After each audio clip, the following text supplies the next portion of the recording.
There's bees that probably need a little bit more room. A little bit overcrowded, so they're kind of clinging to the outside.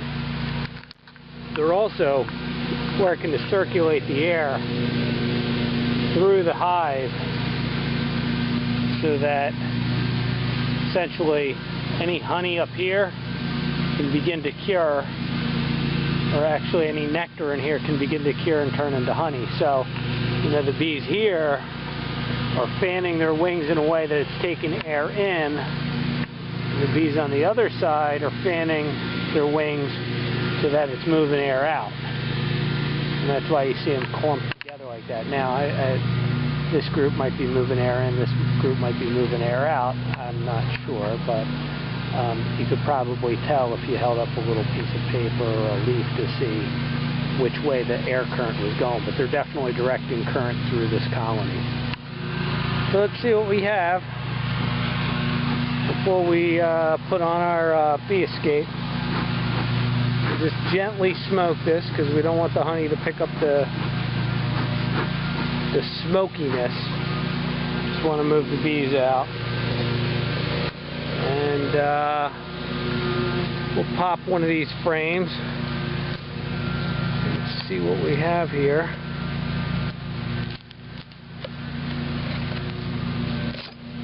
Keep in mind, I'm doing a two-handed job with one hand here, so bear with the photography here. Okay, let's see what we got here.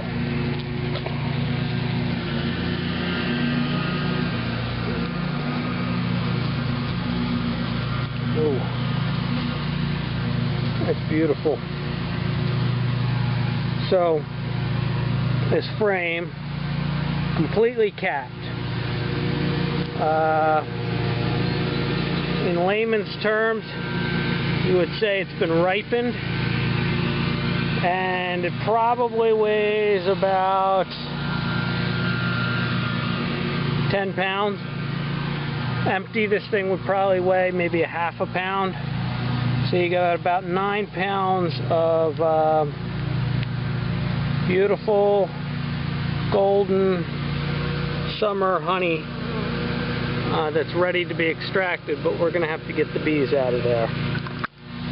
Okay, we're going to begin clearing these smaller supers of bees so that we can begin extracting honey. And the way we're going to do that is we're going to use a bee escape. So big commercial operations will basically take chemicals, put them on a board and lay them on top, and all the chemical, the odor will drive the bees down. But we're going to use what's called a bee escape. And the bee escape's designed so that the bees can find their way out but can't find their way back in. And you see that kind of right here. Very simple. It's just kind of like a little maze that the bees can't seem to navigate. So I'm going to take a look in these supers before I put on this bee escape. Make sure that we don't have a lot of baby bees in there, which we shouldn't.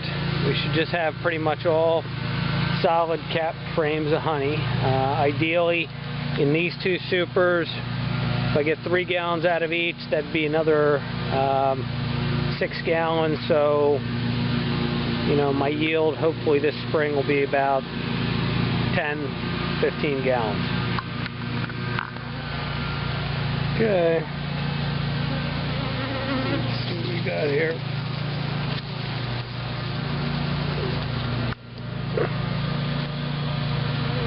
There's a beautiful frame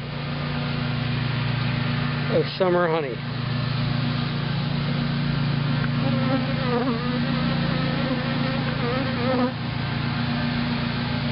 We'll put that back in so that we can remove the bees and begin the extraction. Probably about 1 gallon to 3 gallons of honey in this super. which is this box right here.